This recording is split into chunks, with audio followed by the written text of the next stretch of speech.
জুমার দিন সকালবেলা ফজরের নামাজের পর থেকে ফেরেশতারা যতগুলো মসজিদে জুমা অনুষ্ঠিত হয় ওই মসজিদে ঢোকার প্রতিটা দরজার মধ্যে দাঁড়িয়ে থাকে। কারা কারা আগে আগে জুমার নামাজ পড়ার জন্য মসজিদে যায়, প্রত্যেকের নামগুলো একটা জান্নাতের রেজিস্ট্রি খাতার মধ্যে তুলে নেয়। এই নামগুলো স্পেশালি আল্লাহর কাছে পাঠানোর জন্য। সুবহানাল্লাহ বলেন না?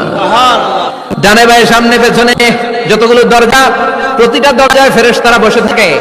কে আগে আসলো নাম তুলে দেয়। তুলতে খতিব সাহেব যখন খুতবা দেওয়ার জন্য মিম্বারে যেয়ে বসে যায়, ফেরেশতারা তাদের খাতা বন্ধ করে তারাও খতিব সাহেবের সামনে জুমার খুতবা শোনার জন্য বসে যায়। পড়েন সুবহানাল্লাহ।